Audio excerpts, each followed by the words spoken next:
The climax from a high intellectual, spiritual discourse by an eminent scholar and performer like Dr. Padma Subramaniam that you all heard, listening to a man who is only from the field of security. But nevertheless, Dr. Pawan Goenka, Chairman of the Governing Council of the prestigious Indian Institute of Technology, Madras, greetings to you on the award of your Padma Award, which you richly deserve.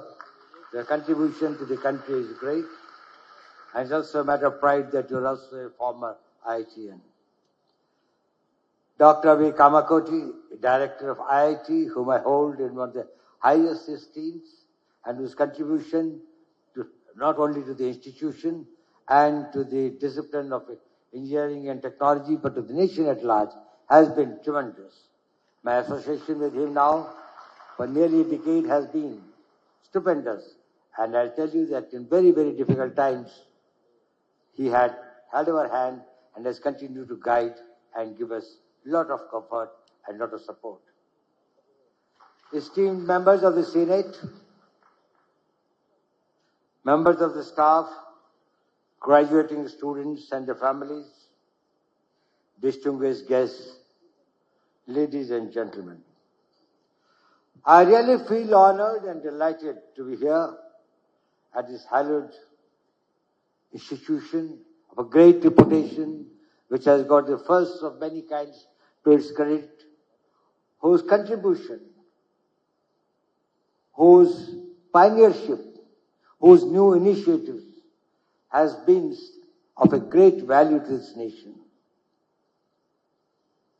I must say that to be here on this very solemn occasion is a matter of great privilege for me. I also take this opportunity to congratulate all the young graduates, the most fortunate ones, the one in the history of this nation, which I tell you why. That why you are the most fortunate generation of in last 1,000 years of India's history. And once again, I'm also grateful to the director who invited me here.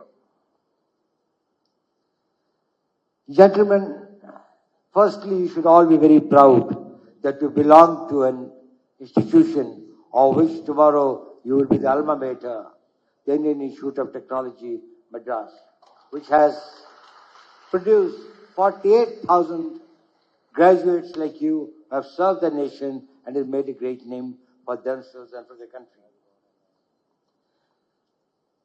What you have achieved is great. You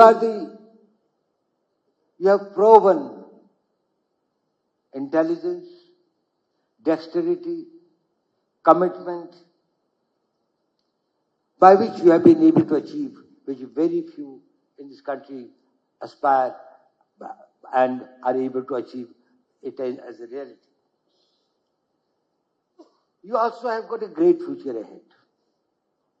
There is no doubt about it. The world is before you to succeed. The point is whether you will be able to intertwine your growth and progress with something beyond you. Will you be able to contribute to the society, to the country, to the civilization to which you owe a lot? When Director Kamakoti asked me to be here, obviously I was quite reluctant. I never make public appearances. As Dr. Goenka just told me before I entered here, he said it's the first time I'm seeing you anywhere in a public platform in last 7 years. I don't know when was it that it was the last 7 years. But normally I never go. But firstly, my respect for Professor Kamakoti is one thing. But secondly, I had a very small message to give you. And I thought that I will take this opportunity to convey a very small message. But before that, I will have to provide you a perspective.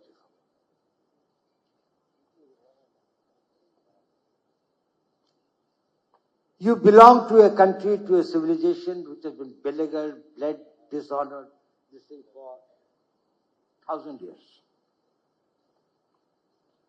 We have suffered a lot. Our ancestors have suffered. Our pitras, as we call them, I do not know how much of the humiliation, deprivations, hardships they have undergone to keep the civilization alive, to keep this notion of the nation alive. Nation is different from a state. India as a nation had existed for millenniums. It may be a new state.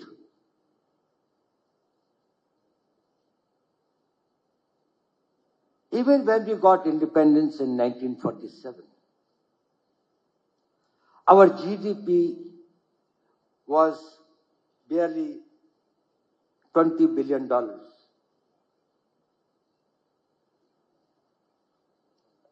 Less than 1.9% of what it is today. We had 80% population below the poverty line. And do you know, just a few years, but 2-3 years before the independence came, we suffered a famine in Bengal. It's a pity that nobody talks about it in India today. Do you know, as per the British records, how many people died in that starvation death, due to starvation death? There were 6,060,000 people died. And there was nothing that was talked about it in the slave nation. That showed that the country's spirit had been enslaved to that extent that it became a non-event. Today, if there are 5 such deaths, the whole country will rise. The youth will say, you will find governments will fall. Deaths due to starvation because you could not eat. And therefore, 1,60,000 people died, as per the records. That is the thing that we came, and as Dr. Goenka said, we will be completing 100 years of our independence 22 years from now. You will be at the prime of your careers. You will be in your mid-40s or late 40s.